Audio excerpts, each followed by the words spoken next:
Evangelho de Mateus, capítulo de número 2. Vamos ler os 11 primeiros versículos. Assim que você encontrar, peço que, em reverência à palavra do Senhor, você se coloque em pé. Amém? Essa tradição é uma tradição da igreja do primeiro século. Todas as vezes que era lido o Evangelho, em reverência às palavras de Jesus, a igreja se colocava em pé, e assim nós também o fazemos. Amém? Mateus, capítulo de número 2, os 11 primeiros versos. A minha tradução, que se encontra disponível em algum dos bancos da igreja, diz assim: Jesus nasceu na cidade de Belém, na região da Judéia, quando Herodes era rei da terra de Israel. E neste tempo, alguns homens que estudavam as estrelas vieram do Oriente a Jerusalém e perguntaram: onde está o menino que nasceu para ver o rei dos judeus? Nós vimos a sua estrela no Oriente e viemos adorá-lo. Quando o rei Herodes soube disso, ficou muito preocupado, e todo o povo de Jerusalém também. Ele reuniu os chefes dos sacerdotes e os professores da lei e perguntou onde deveria nascer o Messias.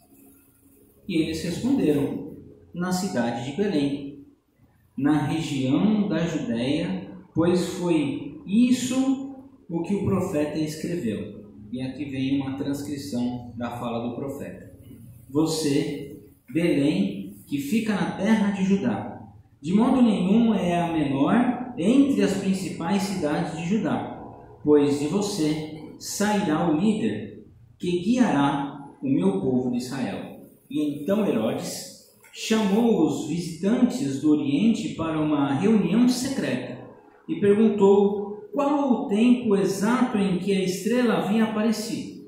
Depois mandou-os a Belém com a seguinte ordem: vão e procurem informações bem certas sobre o menino, e quando o encontrarem, me avisem, para que eu também ir adorá-lo. Depois de receberem as ordens do rei, os visitantes foram embora. No caminho viram a estrela, e a mesma que tinham visto no Oriente. Ela foi adiante deles e parou acima do lugar onde o menino estava. E eles ficaram muito felizes e contentes quando viram a estrela. Entraram à casa e encontraram o menino com Maria, sua mãe. E então se ajoelharam diante dele e o adoraram. E depois abriram as suas caixas e lhe ofereceram presentes, ouro, incenso e mirra. Essas são as palavras do Senhor. Com a sua Bíblia aberta, você pode se assentar. Senhor nosso Deus, nosso Pai, nesta manhã, Senhor, nós apresentamos a nossa vida no Teu altar. Ainda que imperfeitos, Senhor, com falhas, que somos humanos, mas reconhecemos diante de Ti, da Tua grandeza, Senhor, que temos cometido ações, seja em pensamentos, palavras ou ações, que não lhe agradam, Senhor. E como igreja do Senhor, nós pedimos perdão. E queremos nesse instante, ó Pai, ouvir a Tua voz. Fala, Senhor, ao nosso coração, a começar em mim, ó Pai, que possamos ouvir a Tua voz com o sentimento de escutar. Cura, Senhor, as nossas feridas, cura, Senhor, as nossas dores, cura a nossa enfermidade. Senhor, cura tudo aquilo também que nos afasta da Tua presença, para que possamos ouvir nesta manhã a Tua voz e sairmos edificados pela Tua palavra, que foi lida e agora será proclamada para a Tua igreja. Oramos no nome de Jesus Cristo. Amém. Amém. A igreja pode se sentar com a sua Bíblia aberta ainda, para que possamos conversar a respeito daquilo que nós acabamos de ler nesta manhã. Amém? O capítulo de número 2, ele já está informando o nascimento de Jesus Cristo. Amém? E nós temos aqui alguns elementos que são interessantes nós prestarmos atenção. O primeiro deles é que as pessoas tinham aquela expectativa geopolítica e também esperançosa que o povo de Judá, o povo judeu, teria um novo Messias. E essa perspectiva messiânica era uma tensão que existia na esfera do campo político. Lembrando que o último líder que Judá, teve, Israel, em Jerusalém, se concentrou com Davi. A esfera política era então que o grupo judeu novamente teria um grande líder, e esse era o Messias, esse era o Salvador, esse era o Redentor, o que iria libertar então, aqui nesse caso, o povo da dominação de Herodes, e seriam então reconquistados por parte de Deus para ter um novo líder. Esse líder era então o Messias. O povo tinha essa compreensão apenas deste plano, achando que a esperança era aquilo o que eles queriam. A esperança do grupo judeu, do povo de Deus, era apenas uma libertação política. Vamos ter novamente um grande corpo, vamos ter novamente um grande Messias, vamos ter novamente um grande líder. A esperança deste povo era apenas isso. E aqueles que dominavam o povo de Deus também tinham essa preocupação. Quem será esse Messias? Quem será esse líder? Nós temos que exterminá-lo. Ele não pode, esse grupo não pode ter um novo líder, um novo Davi. Imagina se aparece um novo Davi e reconquista tudo aquilo que nós já conquistamos. Então, existia essa tensão dos dois lados. E a esperança era apenas essa. E eu queria perguntar para você, meu irmão, minha irmã, qual a esperança que você se atém a Deus hoje? Quando nós ouvimos falar de Jesus, do plano de salvação, e na sua vida, o que você espera de Deus? Talvez nós depositamos a nossa esperança em coisas que não é o propósito divino. E ainda achamos que é. Porém,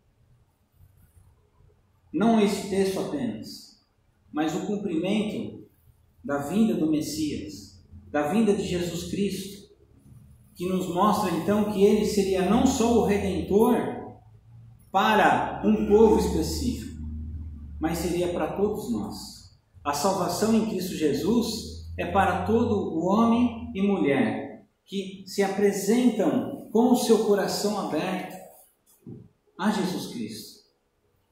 Ainda que possamos ter falhas, somos santificados em Cristo Jesus. Amém. Ele nos santificou na cruz. Ele nos purificou com o seu sangue e com o seu gesto de amor, para todos aqueles e aquelas que se apresentam com sinceridade de coração. Jesus é o Salvador, Jesus é o Redentor, mas não só de um grupo, mas de toda a humanidade. E talvez nós limitamos a nossa esperança em Deus nas coisas que nós queremos para o nosso jeito. Nós queremos dominar a Deus para que seja feita a vontade de Deus, se for a minha vontade. Se não for a minha vontade, eu não quero. Eu quero a vontade de Deus, mas que seja a minha vontade. E esse é o erro. Nós devemos, na verdade, colocar o nosso coração e mente para que a nossa vontade esteja em submissão à vontade de Deus. E temos, às vezes, que até mesmo perguntar para Deus: Deus, qual que é a sua vontade para a minha vida? O que eu tenho que fazer, Deus? E não nos colocar em submissão, a nossa vontade para a vontade de Deus. Ó Deus, seja feita a tua vontade, mas assim, que seja assim, assim, e se não for assim eu não quero. E o povo tinha essa perspectiva, a esperança que eles tinham em Deus, que viria um novo Messias, era apenas um conquistador que iria ser limitado também a um período de tempo, porque assim como Davi teve uma passagem, um novo Davi seria também passageiro, seria temporal. Mas Cristo Jesus é atemporal. Ele é o alfa, o ômega, é o princípio e o fim. Nele é o começo, é o meio, é o presente e é o fim, é a eternidade. E nós temos que crer, então, em Cristo Jesus, uma esperança maior, daquela que nós limitamos a nossa vida, a nossa compreensão existencial até. Porque Cristo nos une como irmãos, para também podermos compreender as nossas limitações, as nossas diferenças.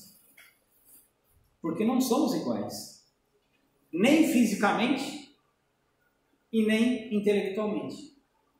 Nós somos totalmente diferentes uns dos outros. E é isso que nos une, é Cristo Jesus. Porque cada um tem uma função também nesse corpo. Amém? Amém. E o texto continua exatamente nessa tensão geopolítica, onde então Herodes se preocupa, querendo então que esses reis, eles possam então encontrar esse Messias para que ele também possa adorar. Só que na verdade ele queria era exterminar o Messias, ele queria matar a criança, né?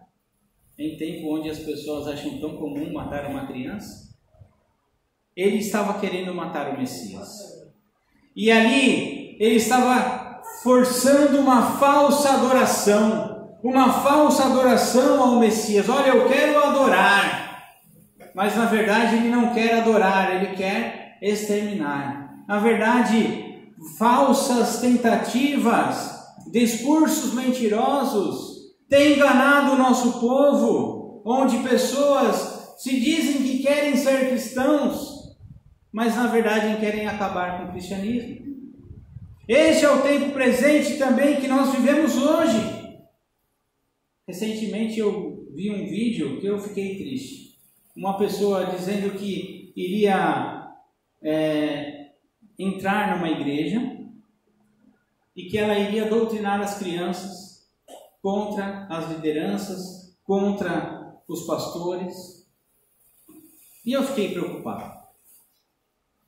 E me remete aqui a esse texto, onde justamente Herodes queria adorar o Messias, mas na verdade não queria adorar, queria exterminar.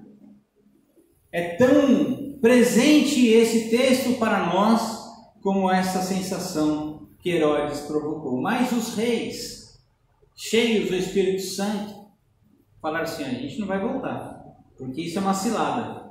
Então nós vamos apenas fazer a nossa adoração e vamos embora.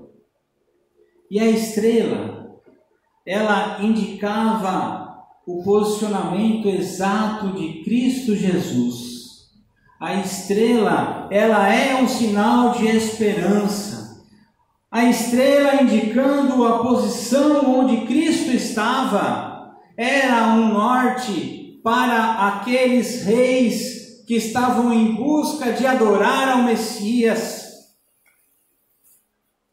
A estrela é o sinônimo de luz, de guia, do GPS, para quem usa GPS. Mas o nosso GPS é a palavra do Senhor. Nós não podemos nos afastar da palavra de Deus como o nosso guia. Quando temos dúvidas, temos que voltar à palavra do Senhor. Quando temos dúvidas, temos que meditar nas Sagradas Escrituras e ver na palavra o que o Senhor quer para nós. E ver em Cristo os ensinamentos e missão de Cristo, que Ele nos ensina a amar, Ele nos ensina a perdoar, Ele nos ensina a viver em comunidade, Ele nos ensina a vivermos uns com os outros. Em Cristo nós vemos a cura. E essa esperança que nós temos no Messias que virá, à luz da sua segunda vinda, nós queremos também o adorar. mas que possamos, irmãos e irmãs, ter o coração aberto para verdadeiramente adorar a este Messias. Abrir o nosso coração e mente para adorar ao Senhor, ao Redentor. E ainda que possamos ter falhas, que apresentemos as nossas falhas para o Messias que é o Salvador. A coisa mais importante para o cristão é reconhecer que em Cristo os nossos pecados são perdoados. Temos erros, mas diante do Senhor, quando confessamos, quando declaramos que os nossos pecados foram perdoados por Cristo Jesus, nós somos redimidos pelo Senhor. E não há condenação para aquele e aquela que se apresenta ao Senhor. E por último, mas